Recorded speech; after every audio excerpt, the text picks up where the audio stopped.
बहुत सारे makeup artist आते हैं, अगर वो अपडेट होते हैं तो वो टिक पाते हैं, अदरवाइज वो ख़त्म हो जाते हैं। 90% होती है मेरे अकॉर्डिंग, बहुत ज़्यादा मैंने केसेस ऐसे देखे होती ही है। तो मैं तो अरेंज मैरिज का सपोर्ट करूँगी। जैसा वर्कआउट चाहिए बॉडी को वैसा नहीं प्रोवाइड हो पा रहा है, इस वजह से ज़्यादा स्किन पे दिक्कतें दिखती हैं। हर किसी को रेमेडी सूट नहीं करती, किसी किसी को रेमेडी रिएक्शन कर जाती है। डेली उनको सजेस्ट करती हूँ नारियल पानी डेली पीना है आपको, उसमें उनकी स्किन काफ़ी ग्लो कर जाती है। क्या ये दोनों के लिए हो सकता है, मेल फीमेल? आप एक इंडिपेंडेंट वुमेन और एक डिपेंडेंट वुमेन में क्या क्या डिफरेंसेस देखती हैं?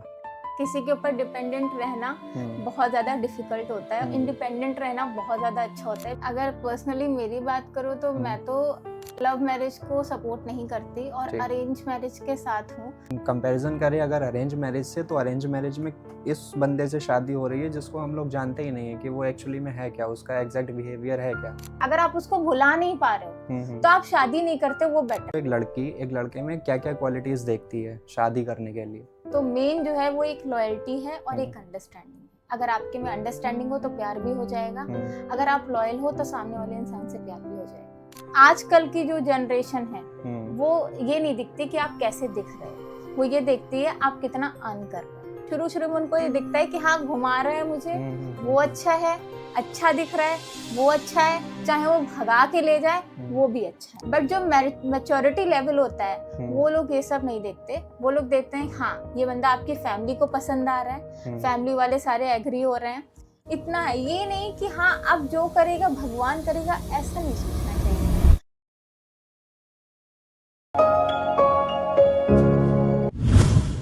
नमस्कार, मेरा नाम है अनुराग नंदन। स्वागत है आपका मेरे YouTube channel Chai with Babu पे। आज की हमारी पॉडकास्ट की गेस्ट हैं एक professional makeup artist miss Shubhra Mishra. Shubhra Mishra ji से बात करके हम लोग कुछ ब्यूटी टिप्स लेंगे और मेकअप की थोड़ी सी नॉलेज भी वो हमको प्रोवाइड कराएंगी। और उन्होंने अपनी इस एज में अपना खुद का जो स्टार्टअप किया है लोटस ब्यूटी मेकओवर्स का, उसके बारे में भी बात करेंगे। नमस्कार मैम, बहुत बहुत स्वागत है आपका हमारे पॉडकास्ट में। कैसी हैं आप? I am good. तो सबसे पहले स्टार्टिंग में कैसे आपने सोचा था कि हमको अपना एक सेटअप करना है या खुद का कुछ करना है? एक्चुअली मेरा कुछ करने का तो प्लान नहीं था, मेरी मदर थी इस लाइन में पहले। तो पहले फर्रुखाबाद में उनका एक छोटा सा सेटअप था। ठीक। तो वहाँ से मैं मतलब जब से उन्होंने स्टार्ट किया है लाइफ, मतलब वहाँ पे ही मैंने बॉर्न किया हुआ है।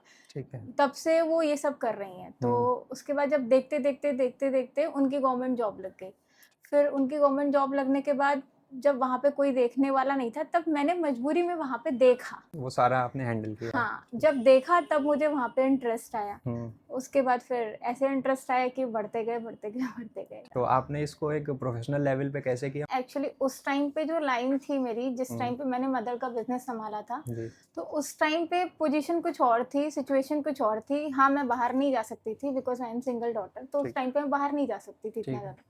तो मेरे को जैसा था, जहाँ था, जितना आता था वहाँ वैसा मुझे संभालना पड़ा। साथ में स्टाफ भी था, मैनेज हो गया सब। लेकिन जब मुझे देखा, जब मुझे इस लाइन में इंटरेस्ट आ रहा है, तो कुछ चीज़ें नहीं आ रही थी। बिकॉज आप इस इंडस्ट्री में तभी रह सकते हो जब आप अपडेट हो गए, अदरवाइज फ्लॉप हो जाता है। बहुत सारे मेकअप आर्टिस्ट आते हैं, अगर वो अपडेट होते हैं तो वो टिक पाते हैं, अदरवाइज वो ख़त्म हो जाते हैं। अपडेट मींस किस अपडेट कैटेगरी में? लाइक जो भी न्यू चीज़ें मार्केट में आ रही हैं उनकी नॉलेज आपको होनी चाहिए। जो भी न्यू प्रोडक्ट लॉन्च हुआ है उनकी नॉलेज होनी चाहिए। आजकल तो प्रोडक्ट जो भी लॉन्च होता है कंपनी पूरी उसकी ट्रेनिंग प्रोवाइड करती है, सबसे अच्छी बात ये है। तो कुछ लोग होते हैं कि प्रोडक्ट की ट्रेनिंग ले लेते हैं, कुछ लोग नहीं लेते हैं बिकॉज ऑफ टाइम जिनके पास नहीं हो पाता, या जो लोग चाहते हैं नहीं नहीं ठीक है चल जाएगा। तो वो लोग, जो लोग नहीं लेते हैं ट्रेनिंग, वो लोग थोड़ा सा डाउन चले जाते हैं। अदरवाइज जो लोग अपडेट रहते हैं तो वो अप ही जाते हैं, डाउन नहीं जाते। ट्रेंड के साथ में रहना पड़ता है। ट्रेंड के साथ में रहना पड़ता है, ऐसा रहता है। तो बस कुछ नहीं, मैंने वहाँ से अपना एक सोचा कि हाँ मैं आगे जाना चाहती हूँ। मदर के सामने कंडीशन रखी।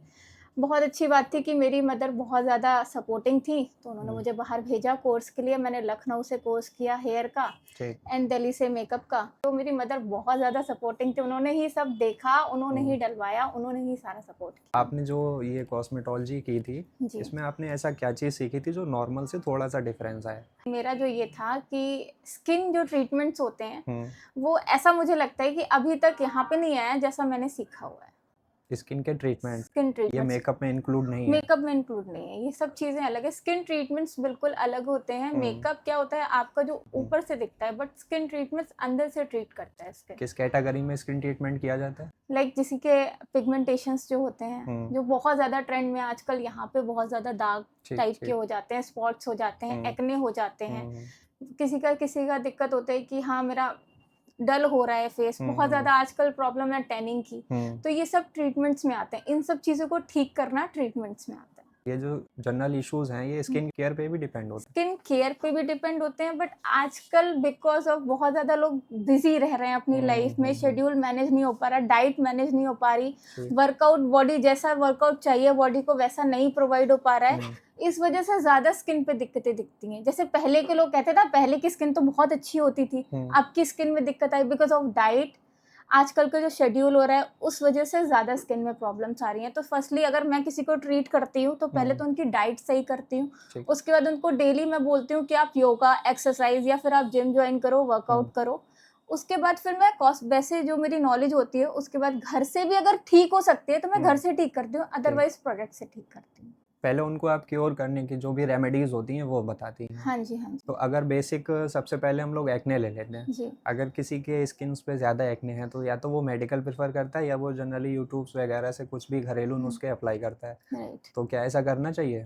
देखो फर्स्टली मेडिकल तो डर्मेटोलॉजिस्ट के अकॉर्डिंग ही आप जाओगे। एक कॉस्मेटोलॉजिस्ट नहीं सजेस्ट कर सकते कि आप कोई भी टैबलेट खाओ।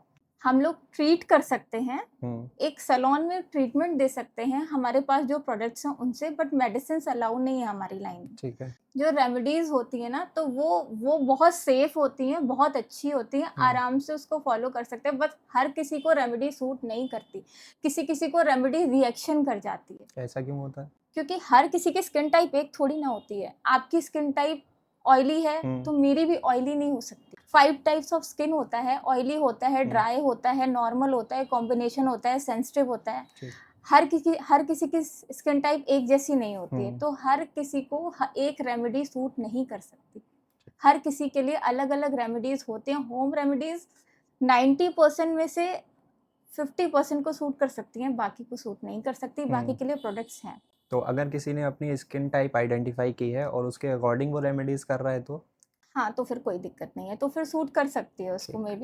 मैं भी जब यहाँ पे बोलती हूँ तो होम ट्रीटमेंट लोग मेरे पास पूछने आते हैं। मैंने अपने इंस्टाग्राम पे बहुत सारे वीडियोस भी ऐसे होम केयर के ऊपर बना रखे हैं, उसमें कोई दिक्कत नहीं होती, होम रेमेडीज अच्छी होती हैं। बट मैं भी यहाँ पे पहले स्किन एनालाइज करती हूँ, उसके बाद ही उनको सजेस्ट करती हूँ कि हाँ ऐसा पॉसिबल है या नहीं। जब कोई मना करता है मैं घर पे इतना फॉलो नहीं कर सकती, उसके बाद मैं सैलून में उनका ट्रीटमेंट स्टार्ट करती हूँ। अगर आपके पास कोई ब्राइड आई है तो आपके क्या प्रायोरिटीज़ रहती हैं कि उनको एक ऐसा लुक दें जो काफ़ी ज़्यादा एग्जैक्ट हो, ओवर एक्सपोज ना हो और वो बेटर परफॉर्मेंस दे अप्रॉक्स 24 आवर्स तक? आजकल का जो ट्रेंड है ना वो मेकअप लोग ऐसा मांग रहे हैं कि हो भी जाए और दिखे भी ना, मीन्स नो मेकअप लुक। तो आजकल के ट्रेंड के अकॉर्डिंग फर्स्टली जो मेरे पास ब्राइड आती है बिफोर 1 मंथ वो अपना स्टार्ट कर देती है प्री केयर, जो प्री ब्राइडल बोलते हैं। वो आप सजेस्ट करती हैं या वो खुद वो करती मैं हैं? ही सजेस्ट करती हूँ। देखो सडनली आजकल कोई अपॉइंटमेंट नहीं लेता है, हर कोई अपना माइंड प्रिपेयर करके आता है। बिफोर 1 मंथ से उनका ट्रीटमेंट स्टार्ट हो जाता है। ठीक है। 1 मंथ से हम लोग जो स्टार्ट करते हैं, फर्स्टली उनका डाइट, सबसे हेल्दी नारियल पानी डेली उनको सजेस्ट करती हूँ। नारियल पानी डेली पीना है आपको, उसमें उनकी स्किन काफी ग्लो कर जाती है। क्या ये दोनों के लिए हो सकता है, मेल फीमेल? दोनों के लिए बहुत अच्छा है। ग्रूम का भी मैंने बहुत किया हुआ है, ग्रूम की भी स्किन बहुत अच्छी हो जाती है डेली नारियल पानी प्लस जो मैं उनको डाइट बना के देती हूँ वो अलग होती है। उसमें डाइट में सारी हेल्दी चीजें होती हैं, बाहर का ऑयली फूड नहीं होता, ऑलिव ऑयल से बनी हुई सारी चीजें होती हैं। सारी चीजें फॉलो अप करने के बाद फिर हम उनका स्किन ट्रीटमेंट करते हैं। अगर डाइट से उनका स्किन नहीं अच्छा आ रहा है, देखो अगर स्किन अच्छी होगी ना तो मेकअप अपने आप अच्छा आएगा। अगर स्किन में प्रॉब्लम है तो फिर मेकअप में प्रॉब्लम आती है। अब आप कोई ब्राइड आई आपके पास, मेरे पास ब्राइड्स आती हैं, अगर उनके एक्ने हैं वो मुझसे बोले कि हाँ मेरे दाने छुपा दो, तो वो पॉसिबल नहीं है। कोई भी कितना भी बड़ा मेकअप आर्टिस्ट हो उनके एक्ने, उभरे हुए एक्ने नहीं छुपा सकता। हाँ अगर आपका कोई पिगमेंटेशन है, कोई दाग धब्बे हैं या कोई जला हुआ स्किन है, उसको तक हम लोग कवर अप कर सकते हैं। बट एक जो एक्ने वाली प्रॉब्लम है या रिंकल्स हैं उसको मेकअप कवर नहीं कर सकता। वो आपको पास से जाके देखना ही, दूर से तो आप फोटोज ले रहे हो नहीं दिख रहा है, बट पास से अगर आप मेकअप देखोगे ना तो वो दिखेगा। और स्किन को आप वो जो पहले जो आपका क्वेश्चन था, तो स्किन को हम लोग इतना अच्छा बना देते हैं बाय जो भी हम लोग की नॉलेज होती है प्रोफेशनल में, तो बाद में जो हम लोग मेकअप करते हैं स्किन इतनी अच्छी लगती है कि जो मेकअप होता है बाय प्रोफेशनल ही लगता है। सपोज अगर कोई ब्राइड है, उसने आपसे 1 मंथ पहले का अपॉइंटमेंट अगर नहीं ले पाया और वो आपके पास आई हैं इमरजेंसी में अपना मेकअप के लिए, और उनकी स्किन टाइप जब आपने उसे देखा तो वो बेटर नहीं बैठी जैसी नॉर्मल आपकी होनी चाहिए, तो उस कंडीशन में आप क्या करती हैं? उस कंडीशन में 1-2 प्रोडक्ट्स हमारे पास जैसे है आजकल बहुत ज़्यादा फेमस है। में हर स्किन टाइप के अकॉर्डिंग हमारे पास ट्रीटमेंट हैं, ठीक। फेशियल्स हैं, तो वो सजेस्ट करती हूँ। थोड़ा सा कॉस्टली होता है, अगर उनके बजट में होता है तो ले लेते हैं, नहीं बजट में होता है तो फिर होम रेमेडीज़ बताते हैं, बट वो इतनी जल्दी वर्क नहीं कर सकती। तो फिर जो स्किन होती है मैं ओरिजिनलिटी बता देती हूँ, उसी अगर वो वाला फेशियल लेती हैं तो ठीक है, अदरवाइज जो ओरिजिनलिटी होती है उसी के साथ कंटिन्यू करना पड़ता है। अगर कोई एक मेकअप आर्टिस्ट है या कोई ब्यूटिशियन है, तो उनके लिए कितना मैटर करता है अपने आप को ग्लॉसी दिखाना या फ्लॉलेस लुक अपने आप में रखना? मेकअप आर्टिस्ट देखो, अगर मैं अपना एग्जांपल लूँ, मैं तो जी। बहुत वीक हूँ अपने आप को दिखाने में, क्योंकि इतना ज़्यादा टाइम नहीं रह पाता, इतना ज़्यादा शेड्यूल बिजी हो जाता है। अगर आपका एक अच्छा सैलून वर्क कर रहा है, आपको अच्छा वर्क दे रहा है, तो आप खुद को कभी टाइम ही नहीं दे पाते, अपने लिए कभी टाइम ही नहीं निकाल पाते हो। ठीक है। तो मेरे साथ तो यही इशू है कि मैं अपने लिए कभी टाइम नहीं निकाल पाती।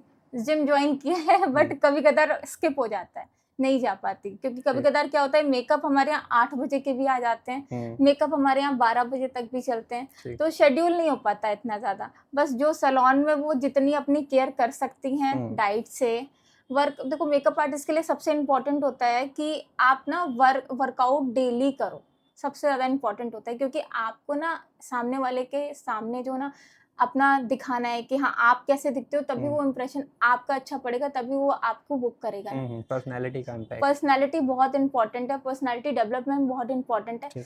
मेरे अंदर कुछ भी नहीं है, बट मेरे अंदर इतना अच्छा वे ऑफ टॉकिंग है कि मैं कवर अप कर लेती हूँ। आपके पास अगर कोई ब्राइड आई है, वो तो अपनी आउटफिट खुद ही कैरी करके लाती हैं, तो मेकअप का और आउटफिट का, इन दोनों का कितना इम्पैक्ट पड़ता है ओवरऑल जो रिजल्ट होता है उस पर?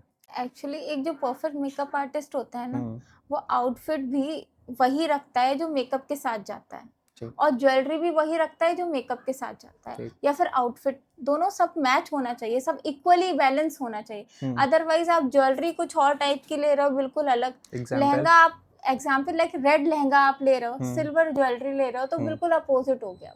फिर वहाँ आप कितना भी अच्छा मेकअप कर लो या कुछ कितना भी अच्छा आपका आउटफिट हो, वो नहीं अच्छा लगेगा। क्या वहाँ पे मैच करेगा?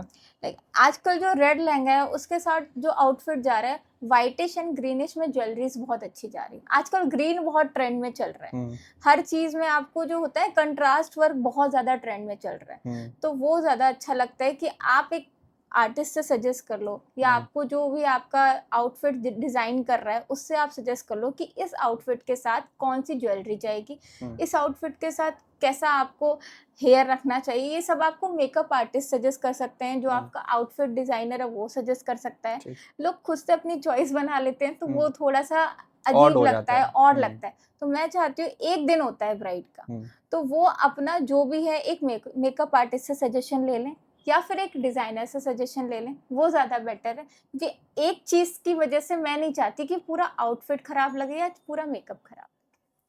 काफ़ी ट्रेंड में चल रहा है जिसे हम लोग हाइड्रा फेशियल कहते हैं, तो ये एक्चुअली में हाइड्रा फेशियल है क्या और ये वर्क कैसे करता है?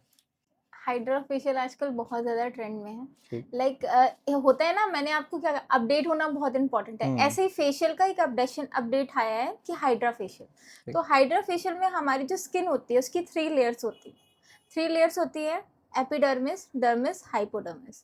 तो एपिडर्मिस जो होता है जिसपे हमारा फेशियल वर्क करता है, अपर लेयर, सबसे अपर लेयर पे, जैसे जो जिस स्किन को हम लोग टच कर सकते हैं, ये हमारी अपर लेयर है।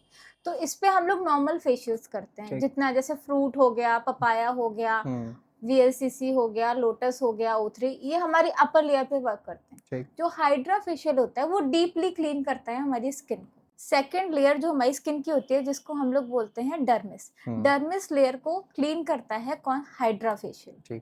अच्छे से डीपेस्ट लेयर से, हमारी स्किन में ओपन पोर्स जो होते हैं उसमें अगर डस्ट आ जाती है, वो क्लीन करने का काम करता है हाइड्रा फेशियल। हमारी स्किन में एक्ने हो रहे हैं, क्यों हो रहे हैं? क्योंकि हमारे जो पोर्स हो गए हैं ना, वो ब्लॉक हो गए, डस्ट से, टैनिंग से, तो हम्म, वो क्लीन करने का काम करता है हाइड्रा फेशियल। ठीक। हमारी स्किन टोन बहुत ज्यादा टैनिंग हो गई है, हम्म क्लीन नहीं हो पा रही है, आप डिटर्न लगा रहे हो उससे भी क्लीन नहीं हो रहा है, टैनिंग नहीं जा रही है।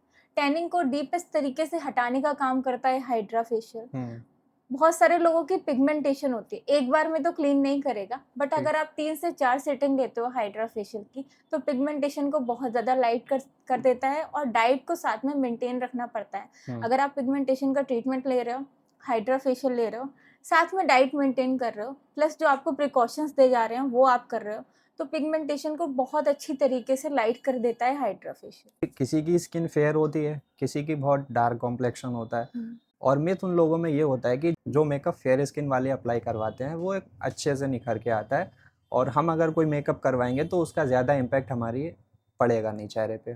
तो ऐसा कुछ होता है कि मेकअप का इम्पैक्ट स्किन टोन के वाइज होता है? अगर किसी की डल स्किन है तो फिर हम लोग उसको फेयर तो नहीं कर सकते, ठीक। बट हाँ स्किन टोन के अकॉर्डिंग मेकअप कर सकते हैं। जो भी हमारे पास क्लाइंट्स आते हैं उनको, उनका ये रहता है कि आजकल क्लाइंट्स इतने समझदार हो गए, उन्हें एकदम से गोरा नहीं दिखना है, वो लोग खुद कहते हैं मुझे ऐसा मेकअप चाहिए जो मेरा टोन से टोन दिखे, नेचुरल है। नेचुरल लगे, नो मेकअप लुक चाहिए, हर किसी को चाहिए, तो वैसा ही लुक रखते हैं हम लोग। और डल स्किन को कभी भी फेयर नहीं कर सकते, ठीक। डस्की स्किन को कभी भी फेयर टोन नहीं दे सकते, बट हाँ उसको हम लोग 1 से 2 टोन लाइट मेकअप से दिखा सकते हैं। जो जो उनका कॉन्फिडेंस लेवल होता है जो अप होता है, जब वो लोग 1 से 2 टोन लाइट देखते हैं ना, तो फिर मेंटेनेंस आ जाता है, उनको अब लगता है कि हाँ मेकअप अच्छा लग रहा है। हुआ है। बट अब एकदम से आप एक फेयर Fair। कलर लगा दोगे फाउंडेशन का, थोड़े टाइम बाद वो बहुत ज्यादा ब्लैक पड़ जाएगा, डल लगने लगेगा, जब उसका जयमाल का टाइम आएगा तब वो खराब हो जाएगा मेकअप। तो वो चीज नहीं करनी चाहिए। एक एक टोन आप लाइट कर सकते हो, बट आप सडनली बिल्कुल वाइट कर दो वो पॉसिबल नहीं। ठीक। तो जो डार्क स्किन टोन वाले फीमेल्स हैं उन पे भी इम्पैक्ट मेकअप का होता है? अगर उनका मिथ है कि हमारी स्किन डार्क है तो मेकअप का कोई इम्पैक्ट पड़ेगा नहीं? बहुत इम्पैक्ट होता है, बहुत अच्छी हो जाती है स्किन, इसमें कोई दिक्कत नहीं। बस मैंने कहा दानों को हम लोग नहीं छुपा सकते, दाने दिखेंगे, रिंकल्स दिखते हैं, बट स्किन टोन 1 से 2 टोन हम लोग लाइट कर सकते हैं मेकअप से। जो हम लोग इंस्टाग्राम पर रील्स देखते हैं कि अगर आपको किसी फंक्शंस में जाना है और आपके पास टाइम कम है तो कुछ ऐसे वो लोग रेमेडीज़ देते हैं, कुछ वो सजेस्ट करते हैं मेकअप प्रोडक्ट्स कि अगर इन इन चीज़ों को आप अप्लाई करेंगे तो आप 15 मिनट पहले भी सेम वो ग्लो ले जाएंगे जो एक मेकअप के बाद आपका आएगा। तो क्या वो ठीक है उन लोगों के लिए? ये तो सर फेक है बिल्कुल ये बिल्कुल भी ठीक नहीं है, ठीक है। क्योंकि आप स्क्रबिंग क्या होता है कि आपके फेस पे अगर एक्ने है, इन केस अभी एक्ने के बिना वाला बताऊंगी, बट अगर आपके फेस पे एक्ने हैं तो एक्ने पे अगर आप स्क्रबिंग कर रहे हो तो वो तो एक्ने बढ़ रहे हैं ना। एक्ने वाली स्किन पे तो ज्यादा हाथ भी नहीं लगाना चाहिए।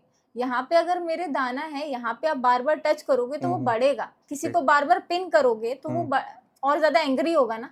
तो यही है, उसको स्क्रबिंग कर दोगे तो वो और भी ज्यादा बढ़ जाएगा। तो एक्ने वाले फेस पे कभी भी स्क्रबिंग नहीं करना चाहिए। ठीक है। Non first, acne? हाँ नॉन एक्ने?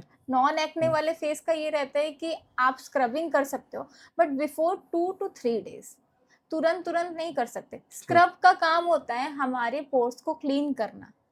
स्क्रब के बाद मास्क लगाना बहुत इंपॉर्टेंट होता है। हमारे पोर्स जब क्लीन हो जाएंगे तो वो खुल जाएंगे, खुल जाएंगे तो आप उनको क्यों उसके बाद तुरंत बाहर निकल लेते हो, तो वो डस्ट अंदर चली जाती है, तो वो और ज्यादा दिखने लगता है, और ज्यादा दाने दिखने लगते हैं।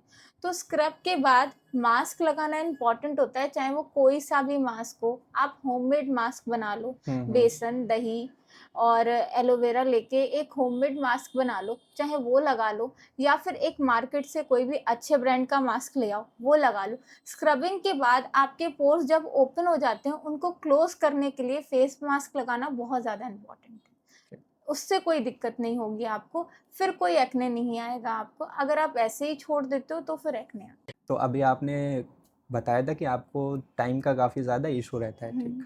तो सपोज़ आपका ये जो बिज़नेस है ये आपकी पर्सनल लाइफ में इम्पैक्ट करेगा? अगर आप डेटिंग पीरियड में हैं, जब आप खुद को टाइम नहीं दे पा रही हैं तो आप किसी और को टाइम कैसे मैनेज कर पाएंगी? बहुत या ज़्यादा फिर इम्पैक्ट करता हाँ, है। या फिर आपकी मैरिज हो गई है तो फिर आप इसको कैसे कैरी कर पाएंगी आगे? मैरिज का तो अभी नहीं सोचा, क्योंकि अभी अभी हो ही नहीं है, बट डेटिंग वाला कुछ ऐसा मैनेज नहीं हो पाता है। किसी से अगर मुझे जानना भी होता है शादी के लिए, अगर किसी से बात भी स्टार्ट होती है तो टाइम नहीं दे पाती हूँ, तो वो आने से पहले ही खत्म हो जाता है, ऐसा रहता है। तो बहुत ज्यादा मुश्किल होता है इसको बैलेंस करना। और उसके बाद मैं ये चाहती हूँ कि जैसे मैं खुद के रात में जब जाती हूँ तो हर किसी का मन होता है कि हाँ आपका जो भी है पर्सनल Personal लाइफ time, में जो भी है तो उसको 10-5 मिनट तो देने चाहिए। बट फिर पेरेंट्स का टाइम कहाँ जाएगा? पेरेंट्स को भी टाइम देना है। जैसे कि मैंने आपको बताया कि घर में मैं ही हूँ अभी, कोई और नहीं है। तो मेरे लिए क्या इम्पोर्टेंट है, पेरेंट्स को ज़्यादा मैं प्रायोरिटी देती हूँ, फिर पर्सनल लाइफ को कम देती हूँ, सैलून को ज़्यादा देती हूँ, तो उस खुद के लिए टाइम नहीं बचता फिर मेरे लिए। ये सेम कंडीशन अगर हम मैरिज के बाद अप्लाई करें तो फिर चीज़ें कैसे पॉसिबल हो पाएंगी? अभी तक तो नहीं सोचा कैसे पॉसिबल हो पाएंगे, बस ये है अगर आपका पार्टनर सपोर्टिंग है या फिर आपका पार्टनर आपकी ही लाइन का है तो फिर पॉसिबल है, अदरवाइज तो फिर नहीं हो पाएगा, कंटिन्यू नहीं फिर हो वो सकता। मिसअंडरस्टैंडिंग बहुत ज्यादा मिसअंडरस्टैंडिंग है, बिकॉज मैं अगर उसको कुछ समझा रही हूँ, मैं 12 बजे आ रही हूँ, मैं क्यों आ रही हूँ 12 बजे, डेली 12 बजे क्यों आ रही हूँ, उनका ये रहेगा ना कि आप एक आध दिन लेट हो जाओ ठीक है, डेली का आप लेट क्यों हो रहे हो। बट मैं इतना नहीं समझा सकती, मैं भी कहूंगी मैं इतना थक के आई हूँ, मैं अब ये समझाने नहीं बैठूंगी कि मैं डेली लेट क्यों आ रही हूँ। ये चीज़ तो बहुत ज़्यादा मिसअंडरस्टैंडिंग होगी। सबसे अच्छा यही है, या तो वो आपको समझता हो, सपोर्टिंग हो, आपकी लाइन को समझाओ, या फिर आपकी लाइन का हो, तो फिर कंटिन्यू है, अदरवाइज नहीं हो सकता। फिर वो चीज़ें आपको समझानी नहीं पड़ेंगी क्योंकि ऑलरेडी वो उन सारी चीज़ों को फेस कर रहे होंगे कि यहाँ पे टाइम एग्जैक्ट में नहीं ही मिलता है, शेड्यूल अपने लिए टाइम नहीं निकाल पाते हैं। तो ये पेरेंट्स की भी एक्सपेक्टेशंस होती हैं, फिर मुझे भी टाइम दे। इसे मम्मा ने इतना सपोर्ट किया है तो उनका भी है कि रात में जाके वो मेरे पास थोड़ी देर बैठे, तो ये रहता है, फिर नहीं हो पाता इतना मैनेज। तो आप एक इंडिपेंडेंट वुमेन और एक डिपेंडेंट वुमेन में क्या क्या डिफरेंसेस देखती हैं? It's depend on your partner firstly, कि आपको आपका पार्टनर रियलाइज करवाता है कि आप इंडिपेंडेंट हो या डिपेंडेंट हो। अगर आपका पार्टनर आपकी सारी चीजें फुलफिल कर रहा है तो आपको कभी रियलाइज ही नहीं होगा कि इंडिपेंडेंट क्या होता है और डिपेंडेंट क्या होता है। अगर आपका पार्टनर ही आपको रियलाइज करवा रहा है, जो आप चाह रहे हो वो आपको लेने के लिए 4 बार कहलवा रहा है, तो फिर वो रियलाइज हो जाता है, हाँ अगर मैं इंडिपेंडेंट होती तो शायद एक दिन मुझे ये सब चीजें लेने से पहले सोचना नहीं पड़ता। ये आपके पार्टनर के ऊपर डिपेंड करता है थोड़े टाइम, बट ये आपको पेरेंट्स के ऊपर भी कभी कभार डिपेंड करता है कि कुछ पेरेंट्स होते हैं बच्चों को बिना कहे चीजें कुछ भी दिलवा देते हैं, कुछ पेरेंट्स होते हैं जो 4 बार कहने के बाद दिलवाते हैं, तो वो सिचुएशन के ऊपर डिपेंड करता है। किसी के ऊपर डिपेंडेंट रहना बहुत ज़्यादा डिफिकल्ट होता है, इंडिपेंडेंट रहना बहुत ज़्यादा अच्छा होता है। बिकॉज मैं जो चाहती हूँ, अगर मैं इंडिपेंडेंट हूँ और मेरा पार्टनर मुझे सपोर्ट नहीं कर रहा है, इन केस वो मुझे 12 बजे नहीं आने दे रहा है, तो मैं भी कहूंगी ना मैं मेरी चीजें हैंडल कर रही हूँ, तुमको क्या दिक्कत हो रही है। ये चीज है, अगर मेरी माँ 12 बजे तक काम करना यहाँ पे अलाउ कर रही है तो उनको भी पता है ना वहां से वो कुछ अर्न कर रही है तभी अलाउ कर रही है, बिकॉज ऑफ मैं इंडिपेंडेंट हूँ इसीलिए तो अलाउ कर रही है। अगर मैं किसी कोई ऐसी नॉर्मली डिपेंडेंट कहीं जॉब करती होती तो फिर शायद नहीं अलाउ कर। अगर आप मैरिज करेंगे तो आप क्या क्या चीज़ें ऐसी हैं जो प्रायोरिटी पे रखेंगी? क्योंकि मेरे हिसाब से जो नॉर्मल 3 चीज़ें होती हैं वो होती हैं टाइम, मनी एंड लव। आपकी प्रायोरिटी क्या है? मेरी प्रायोरिटी सर यही है कि सपोर्ट करें, बिकॉज मैं अब ऐसी जगह पे, मतलब मैंने जो बिजनेस डाला है वो फतेहगढ़ में डाला है, अब मैं बाहर का पार्टनर नहीं देख सकती, आउट ऑफ सिटी नहीं देख सकती, यहाँ यहीं पे जो कुछ करना है। अब यहाँ पे एक सपोर्टिंग पार्टनर ढूंढना बहुत ज़्यादा मुश्किल है, तो फिर मेरा ये है एक लॉयल्टी चाहिए। मनी तो मैटर नहीं करता बिकॉज मैं खुद ही इतना कमा लेती हूँ, तो मेरा जो है लॉयल्टी चाहिए और सपोर्टिंग होना चाहिए, प्लस फैमिली बैकग्राउंड सही हो जो सपोर्ट करे। अदरवाइज अगर पार्टनर सपोर्टिंग हो तो पीछे से कुछ पिंचेस आते हैं, तो ये नहीं होना चाहिए। लॉयल्टी जितना भी मॉडर्न हमारा कल्चर जा रहा है, तो लॉयल्टी एग्जिस्ट कर रही है अभी आपके हिसाब से? नहीं, मेरे हिसाब से तो नहीं कर रही। 90% लोग तो फेक ही दिख रहे हैं मुझे आजकल, तो लॉयल्टी ढूंढना बहुत मुश्किल है, बहुत ज्यादा। तभी शायद अभी तक मैं सिंगल हूँ क्योंकि लॉयल्टी नहीं मिल रही है अभी तक। डाइवोर्स के भी केसेस काफी बहुत ज्यादा आ रहे हैं, जो मैंने बताया ना, ऐसी सिचुएशंस बनती है ना जब आपको पार्टनर नहीं समझता है, तब ये डाइवोर्स के केसेस आते हैं। जब अंडरस्टैंडिंग होगी तो कोई बाउंडेशंस नहीं होंगी, अगर अंडरस्टैंडिंग नहीं है तो वही बाउंडेशंस रहती हैं, इतने टाइम तक कहाँ थी, कोई रिप्लाई नहीं आया। फिर जब ये सारी चीज़ें माइंड में रहती हैं तो वो एक चीज़ क्लिक करती है कि ये हमारे काम में एक ब्रेकर बन रहे हैं। जैसे कभी कभार ऐसा होता है कि आपने अपनी लाइन का कोई पार्टनर नहीं लिया, उसके बाद वो आपको आफ्टर मैरिज की बात कर रही हूँ, वो आपको टेक्स्ट कर रहा है, आप काम कर रहे हो, आपने रिप्लाई नहीं दे पाए, 1-2 घंटे आपने फोन नहीं देखा, सडनली किसी क्लाइंट का फोन आया, आपने रिस्पॉन्स दे दिया, बट किसी मतलब या आपके घर से किसी का आया, आपने रिस्पॉन्स नहीं दे पाया, ठीक। तो वो नहीं समझेगा कि हाँ आपके लिए आप काम कर रहे थे इसीलिए नहीं दे पाया, फिर वो कहेगा ये बिजनेस मेरा बैरियर बन रहा है, ये कंडीशन आ जाती है। तो या तो वो बिजनेस खत्म करना चाहता है या तो वो रिलेशन खत्म करना चाहता है, ऐसी सिचुएशन हो जाती है। स्टार्टिंग में आपको कोई चैलेंजेस आए थे? घर में जो है मेरे फादर जो है वो हार्ट पेशेंट हैं, ठीक। वो बेड रेस्ट पे ही रहते हैं, ठीक है। अर्निंग नहीं करते, अभी मम्मा ही हैं जो मेरे यहाँ अर्निंग वुमेन है, सो कितना सपोर्ट करेंगी। उसके बाद जो फैमिली है वो कंटिन्यू मना कर रही है, नहीं नहीं नहीं इसकी शादी करो, इतना बिजनेस में इन्वेस्ट करना है तो फिर आप सीधे सीधे इसकी शादी कर दो। लाइक 40 लाख रुपए अभी जो बिजनेस में इन्वेस्ट हो रहा है, लोग कहते हैं कि इतने की तो एक अच्छी खासी शादी हो जाएगी। तो उन चीज़ों को मैंने बहुत फेस किया है अपनी लाइफ में, कि मैंने लड़ के बिजनेस को सपोर्ट किया है। शादी मैंने तो ऐसा बोल दिया था आप चाहे शादी मत करो बट मुझे बिजनेस करा दो, इतना था। बिकॉज आपने जो बोला था इंडिपेंडेंट एंड डिपेंडेंट, मेरा हमेशा से चॉइस था कि मुझे इंडिपेंडेंट ही रहना है, डिपेंडेंट होना ही नहीं है, क्योंकि मुझे पता है मेरी जो लाइन है इसमें बहुत कम ऐसे लोग मिलेंगे मुझे जो मुझे सपोर्ट करेंगे, बहुत कम मुझे ऐसे मिलेंगे जो मुझे लॉयल्टी देंगे इस लाइन में। तो इसलिए मेरा ये था कि मुझे इंडिपेंडेंट ही रहना है। इसलिए मैंने बहुत लोगों को, अपनी माँ को समझाया, पेरेंट्स को, उसके बाद जो फैमिली मेम्बर्स थे उनको समझाया, तब जाके मुझे इस लाइन में आने दिया गया। अदरवाइज तो बहुत मुश्किल था मेरे लिए एडजस्ट करना। ज़्यादातर रिलेटिव्स अगर उन्हें लग रहा है कि सामने वाले का बच्चा है वो आगे कुछ कर सकता है, तो उसे उस चीज़ में सपोर्ट ना करके वो लोग ऐसे रीजंस बताते हैं कि नहीं ये करवा दो, वो जैसे आपके लिए बोल रहे थे कि इनकी शादी करवा दो, दूसरों के लिए बोलते कि इन्हें तो किसी अच्छी सी नौकरी कर लेनी चाहिए। क्योंकि उनको नहीं पता होता ना कि बच्चे के अंदर जैसे उनको नहीं पता था कि अब तो सपोर्ट कर रहे हैं रिलेटिव, क्योंकि उस टाइम पे उनको नहीं पता था कि ये इतना कर जाएगा। जैसे अभी आपका स्टार्टिंग है, इन केस मेरा स्टार्टिंग है, तो अभी आपके रिलेटिव्स को नहीं पता है कि आप इतना आगे चले जाओगे। देखो कभी कभार क्या होता है, रिलेटिव्स के बारे में भी लोग बोलते हैं नहीं नहीं वो मेरा अच्छा नहीं चाहते इसलिए, ऐसा नहीं है, रिलेटिव्स भी अच्छा चाहते हैं, लेकिन उनको नहीं पता होता है कि आप इतना आगे जा पाओगे, इसीलिए वो चाहते हैं इस लाइन से अच्छी ये लाइन है, बट आपको पता है कि आप आगे चले जाओगे, तो आप अपनी हिम्मत से आगे बढ़ते हो। ऐसे ही मेरे यहाँ था कि मुझे पता था कि हाँ मैं आगे चली जाऊंगी, मैं इतना कर लूंगी, बट मेरे रिलेटिव्स को नहीं पता था इतना, इसीलिए वो बैरियर बन रहे थे। मीन्स आपके अंदर अगर किसी चीज को करने का पोटेंशियल है तो वो आप उन्हें प्रूव करके दिखाओ।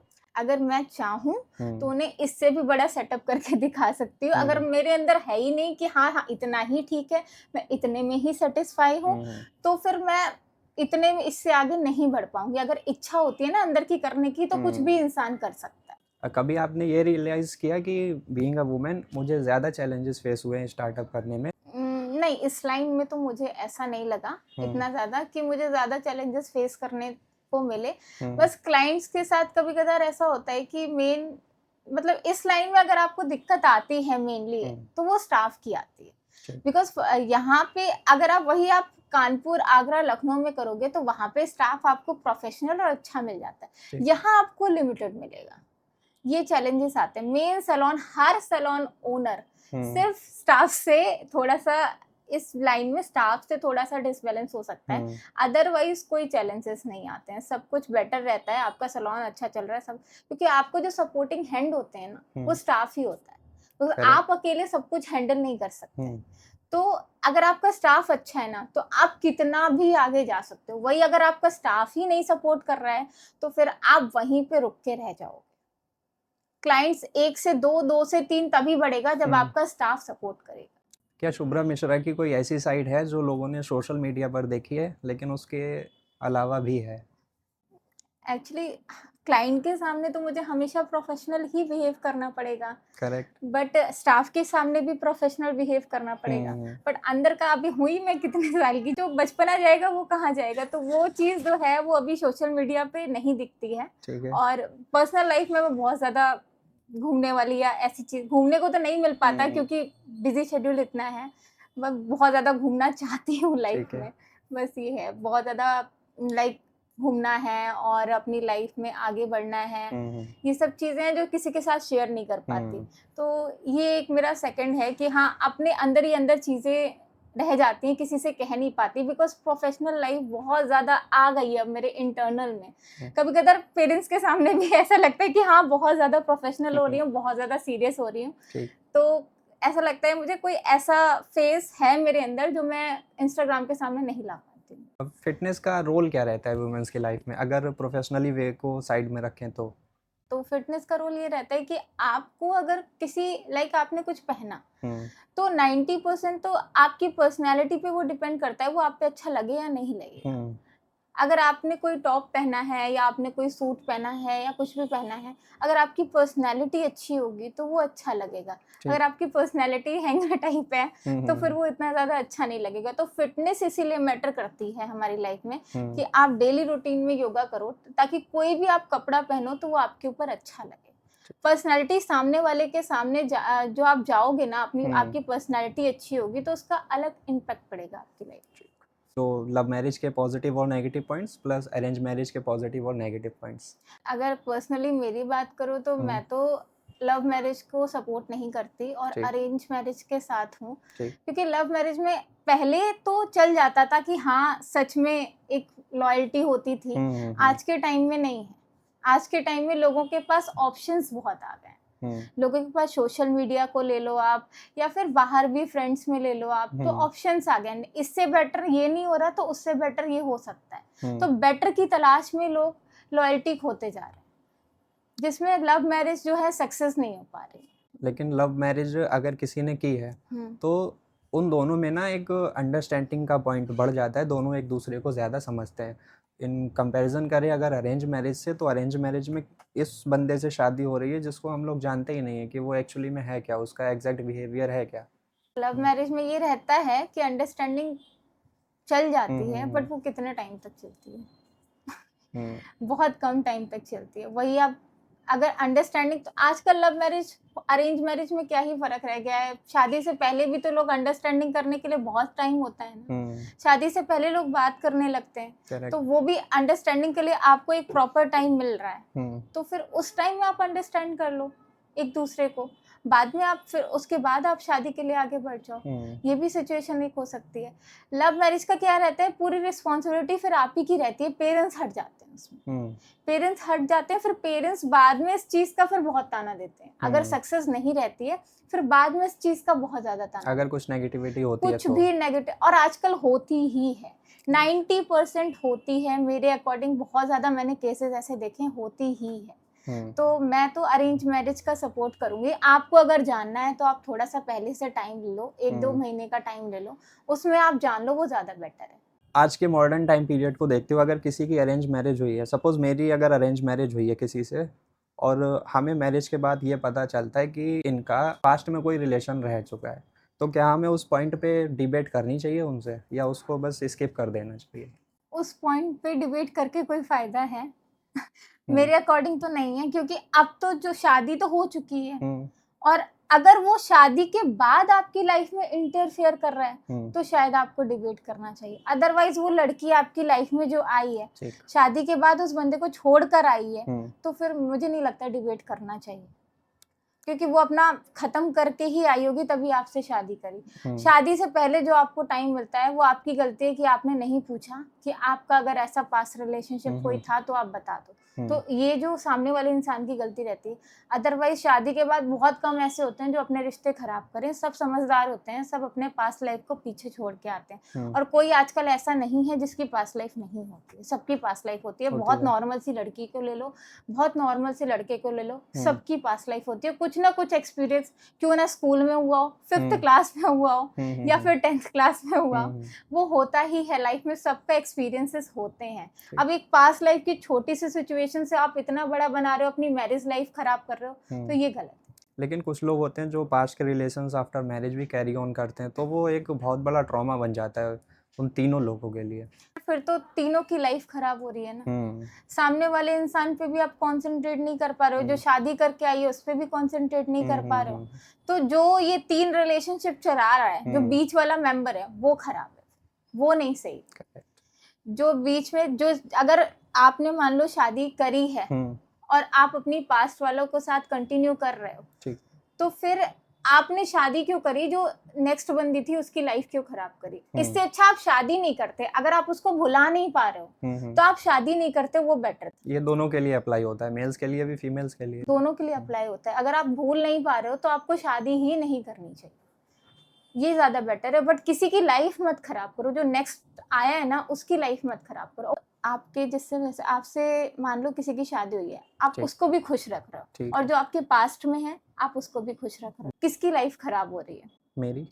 बट वो चीज आपको नहीं समझ में आ रही है कि इसमें आपकी लाइफ खराब है। आपको लग रहा है मैं दोनों को साथ में खुश रख रहा हूँ। ये चीज लोगों को समझनी चाहिए, इसमें आपकी ही लाइफ खराब हो रही है। Correct. क्योंकि उसका कोई फ्यूचर नहीं। एक दिन उसको पता चला या उसको पता चला, वो छोड़ के चली जाएगी, वो छोड़ के चली जाएगी, आप क्या करोगे? तो फिर मेन जो होता है, जो चलाता है ना, उसको सही रहना चाहिए। एक्चुअली में रिलेशनशिप है क्या आपके हिसाब से? रिलेशनशिप जो है वो एक अंडरस्टैंडिंग है, एक लॉयल्टी है, जो मैं बार बार कहती हूँ, क्योंकि आजकल लॉयल्टी मिल ही नहीं रही। Correct. तो मेन जो है वो एक लॉयल्टी है और एक अंडरस्टैंडिंग है। अगर आपके में अंडरस्टैंडिंग हो तो प्यार भी हो जाएगा, अगर आप लॉयल हो तो सामने वाले इंसान से प्यार भी हो जाएगा। But main understanding and loyalty. सामने वाले इंसान को आप देख रहे हो, देखो आजकल नहीं अच्छा दिख रहा, कुछ अच्छा दिख रहा, नहीं मैटर करता। एक लड़की एक लड़के में उसको आजकल की जो जनरेशन है वो ये नहीं दिखती कि आप कैसे दिख रहे हो, वो ये देखती है आप कितना अर्न कर रहे हो। और एक लड़का जो देखता है ना आप कितना अच्छे दिख रहे हो, बस आजकल की जनरेशन यही है। लड़कियों में लड़के यही देखते हैं आप कितनी अच्छी दिख रही हो, आपकी जो पर्सनैलिटी है वो कैसी दिख रही है। क्योंकि वो भी अपनी फ्रेंड्स के सामने जब लेके जाएगा तो फिर उसको भी चाहिए ना, हाँ मैं अच्छी लड़की लेके आया हूँ, या घर वालों के सामने लेके जाएगा। तो एक लड़के को एक लड़की में बस यही चाहिए, एक लॉयल्टी और एक अच्छा, एक मतलब सुंदर या स्मार्ट ऐसा दिखना। और लड़के को सिर्फ उसका अर्निंग चाहिए, लड़की को जो चाहिए होता है वो सिर्फ उसका अर्निंग चाहिए होता है और लॉयल, बस। इन सिचुएशंस को साइड में रख के अगर जेन्युइन तरीके से देखें तो एक लड़की एक लड़के में क्या क्या क्वालिटीज़ देखती है शादी करने के लिए?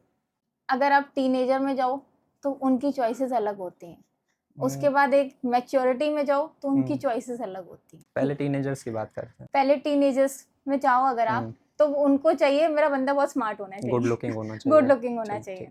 शुरू में उनका यही रहता है, बहुत अच्छा होना चाहिए, गुड लुकिंग होना चाहिए। बस शुरू में उनको ये दिखता है कि हाँ घुमा रहा है मुझे, वो अच्छा है, अच्छा दिख रहा है, वो अच्छा है, चाहे वो भगा के ले जाए वो भी अच्छा है। क्वालिटीज मैटर नहीं करती, क्वालिटीज मैटर नहीं करती। वो भले ही आपको घुमा रहा है, 4 दिन बाद आपको दारू पी के मार रहा है, वो उनको नहीं दिख रहा है। बट अभी जो उनको दिख रहा है ना, वो 4 जगह लेके जा रहा है, घुमा रहा है और अच्छा दिख रहा है। 4 लोग कह रहे हैं हाँ तुम्हारा वाला बहुत अच्छा है, बढ़िया है, ऐसा।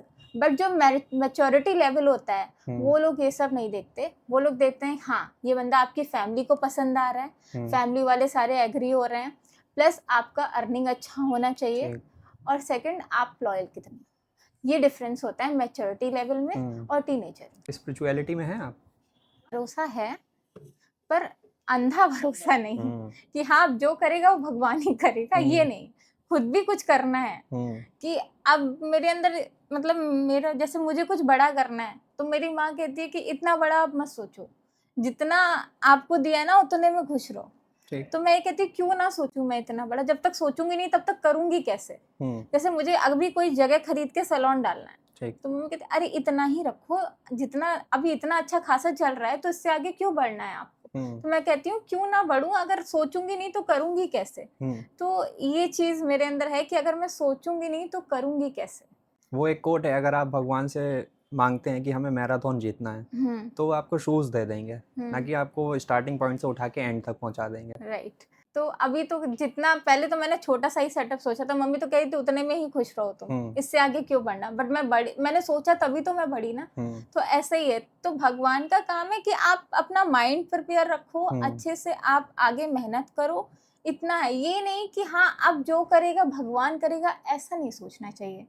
आपको भी कुछ करना चाहिए अपनी लाइफ में, और अच्छा कर्म करो, बस इतना मैटर करता है कि किसी के साथ बुरा मत करो, किसी अपने दरवाजे से किसी भूखे को मत लौटाओ, ये मैटर करता है। ना कि आप किसी को गालियां दे रहे हो सामने सामने, पीछे आप कुछ और करो, फिर आप भगवान के हाथ जोड़ रहे हो, ये नहीं होना चाहिए। मैं ना कर्मा पे ज्यादा बिलीव करती हूँ पूजा पूरे दिन नहीं कर पाती, सुबह हाथ जोड़ लेती हूँ, ठीक। पर हाँ अपने जो होते हैं ना कर्म ज्यादा अच्छे होने चाहिए अकॉर्डिंग टू मी।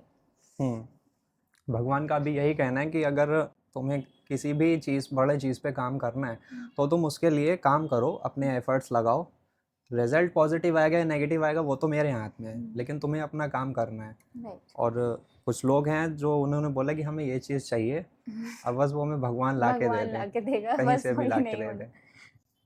और कुछ लड़कियां भी ऐसी होती हैं कि जैसे मैं समझाना चाहती हूँ बेटा मैच्योरिटी एक मतलब हमारे स्टाफ में भी अगर मैं कहूँ तो कुछ लड़कियां हैं ऐसी कि मैं उनको समझाती हूँ बेटा मैच्योर हो जाओ, मैच्योर हो जाओ, मैच्योर हो जाओ, बट उनका ऐसा लगता है एक टाइम आएगा तब मैं मैच्योर हो जाऊंगी। नहीं, जब तुम्हें धक्का लगेगा तब तुम मैच्योर होगी। अभी समझ में नहीं आ रही बातें, लेकिन जब तुम्हें लगेगा कि हाँ मैंने ये चीज मैम जो कह रही थी वो सही था, कह रही थी। तो एक टाइम आएगा जब आपको खुद ही समझ में आ जाएगा कि हाँ आप मैच्योर एक इम्पॉर्टेंट था। जो वो पहले जो कह रहे थे ना, कुछ लोगों की एडवाइस भी मानना इम्पॉर्टेंट होता है, फिर भी लोग अपने माइंड से ही चलते जाते हैं, नहीं मैं सही हूँ। एक ये भी लोगों के अंदर बहुत है, मैं सही हूँ, सामने वाले से मुझे कोई फर्क नहीं पड़ता। ये नहीं होना। कभी कदार सामने वाले की एडवाइस भी आपको गलती से बचा लेती है, कुछ बड़ा करने, कुछ बड़ी गलती होने वाली होती है, आपने बताया मुझे कि हाँ आज ऐसा होने वाला था, तो वो चीज बचा लेती है। स्ट्रगल लाइफ को मैच्योरिटी दे देता है। स्ट्रगल बहुत मैटर करता है। स्ट्रगल जितना ज्यादा आपकी लाइफ में होगा, जितनी ज्यादा आप अपनी लाइफ में चोट खाओगे, उतना ज्यादा आप मैच्योर होते जाओगे। तो वो लोग जो इस लाइन में आना चाह रहे हैं, उनके लिए आपकी एडवाइस क्या रहेगी? उनके लिए एडवाइस ये रहेगी कि बहुत अच्छी लाइन है, बस अपना शेड्यूल मैनेज करके आए। लाइक एक शुरू में थोड़ी बहुत दिक्कत होती है कि हाँ सक्सेस बहुत जल्दी नहीं मिलती है, बट एक टाइम बाद जब मिल जाए ना तो फिर रुकती नहीं है इस लाइन में। तो बस आगे का प्लानिंग, फ्यूचर में आपको क्या कर, लाइक कुछ लोग आते हैं अब जब उनको 8-8 घंटे खड़े रहना पड़ता है ना, तो वो हार मान जाते हैं। नहीं, आपको 12 घंटे भी खड़ा रहना पड़े ना, तो फिर आप हार नहीं माननी है, आपको कंटिन्यू रखना है। इस लाइन में सक्सेस तभी है जब आप कंटिन्यू खड़े होकर वर्क करते जाओगे, सेटिस्फाई करते जाओगे। लाइक हम लोग जो ब्लो ड्राई करते हैं, तो कुछ मेरे यहाँ ऐसा स्टाफ होता है जो हट जाते हैं वहां से जब करते हैं। मैं इतनी गर्मी में मैं भी 24 घंटा ऐसा नहीं है, मैं घर में भी एसी यहाँ भी एसी, तो मैं जब कर सकती हूँ तो आप लोग क्यों नहीं कर सकते? तो जो होता है ना, इसमें भी यही होता है, हार्ड से हार्ड सिचुएशन को अगर फेस कर सको तो आप आ जाओ। अदरवाइज अगर आपके अंदर ये है कि मैं एक आरामदायक मेकअप आर्टिस्ट में, बस पैसा दिख रहा है आपको, नहीं, बहुत सारी चीजें फेस करनी पड़ती हैं, बहुत सारे नेगेटिव कमेंट्स फेस करने पड़ते हैं, बहुत सारी नेगेटिव लोगों की बातें सुननी पड़ती हैं। कुछ क्लाइंट्स होते हैं आपको नेगेटिव भी कमेंट्स करके डिमोटिवेट करते हैं, कुछ क्लाइंट्स होते हैं आपको पॉजिटिव कमेंट्स के। तो सारी चीजें अगर आप इतनी मैच्योरिटी लेवल है कि आप सारी चीजें को हैंडल कर सको तो इस लाइन में आओ। अदरवाइज फिर आप पहले अपने आप को थोड़ा और मजबूत करो और हार्ड वर्किंग बनाओ, उसके बाद आओ। हार्ड वर्क करना ही पड़ेगा, चाहे कोई भी लाइन हो। इम्पोर्टेंट नहीं है कि हाँ सिर्फ मेकअप आर्टिस्ट की हो, कोई भी लाइन हो, आपको हार्ड वर्क करना पड़ेगा। इस लाइन में थोड़ा ज्यादा होता है, क्लाइंट्स की ज्यादा सुननी पड़ती है, पॉजिटिव भी सुनना पड़ता है, नेगेटिव भी सुनना पड़ता है। जब आपका हाथ सेट हो जाता है तो फिर पॉजिटिव पॉजिटिव पॉजिटिव ही आता है। शुरू में थोड़े थोड़े नेगेटिव कमेंट्स भी आते हैं, कुछ लोग हार के बैठ जाते हैं, पर वो नहीं होना चाहिए। आपको हर टाइप की सिचुएशन में खड़ा रहना है, तभी आप कंटिन्यू कर पाओ। Thank you Shubhra ma'am for being with us.